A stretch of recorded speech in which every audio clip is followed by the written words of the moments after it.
It was shortly after 2 o'clock on August 12th, and I was at the table doing my work, where I usually, my home business, doing my work, and I heard some discord in the back, you know, with my sons, and I realized that this time I couldn't stay in the middle, that I had to let it take its course.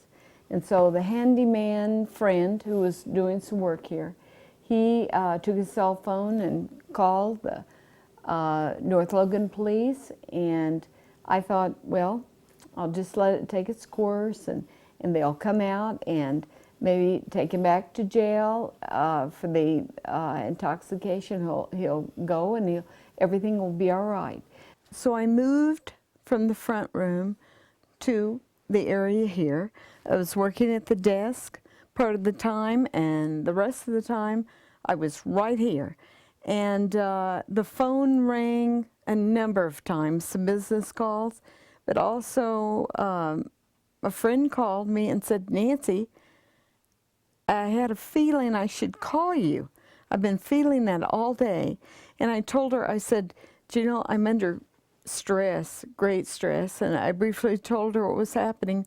I really felt that they'd come out, they would take him in, and everything would be all right. And so I was here for, let's see, it was about 2:15, so I was here for several hours, you know, just conducting business, thinking all was well. And I got several calls. Greg called me and he said, "Mom, why? Why?" And he hung up. My daughter called and said, "I've talked to Greg downstairs. He wonders," he said, "why?" I guess when the gun went off, and he said, "Why did I do it? Why?" And my heart was breaking. I thought, it'll be all right. He will be all right. He'll get through this okay. And I never for one moment thought anything would happen. But I kept getting calls. I called my brother and told him, and one brother, my other brother in Provo, he said, "Nancy, what can I do?" And I said, "Just pray for us. Just pray for us." And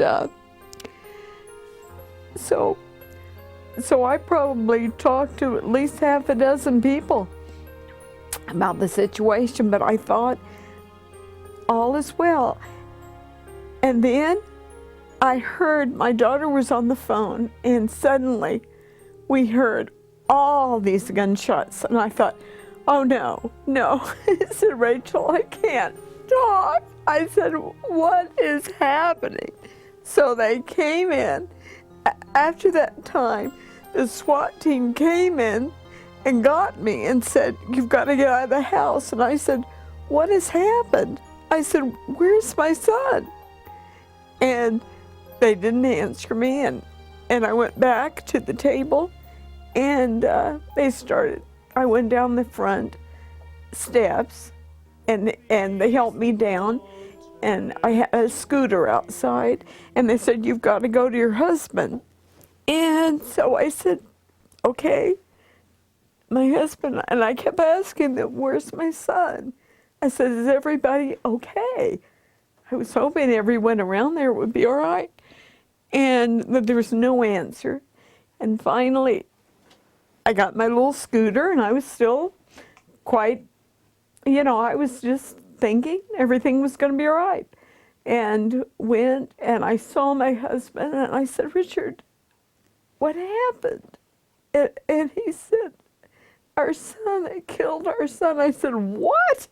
I mean, I was dumbfounded, and still am. And I said, "What do you mean they killed our son?" And he said, "They did." And I was in total, I couldn't believe it. And I still can't believe it. But that's basically what happened that day. And I think part of the reason he went out was to protect me. He didn't want anything to happen to me. Because I remember that morning, I remember him saying, "Mom, I'd love you more than life." And he would say that to me quite often because he was worried. Here I am with this MS for 35 years, and he would always worry that something would happen to me.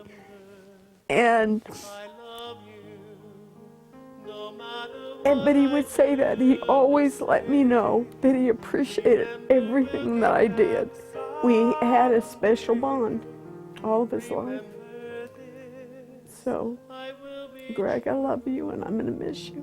'Cause little one, I love you.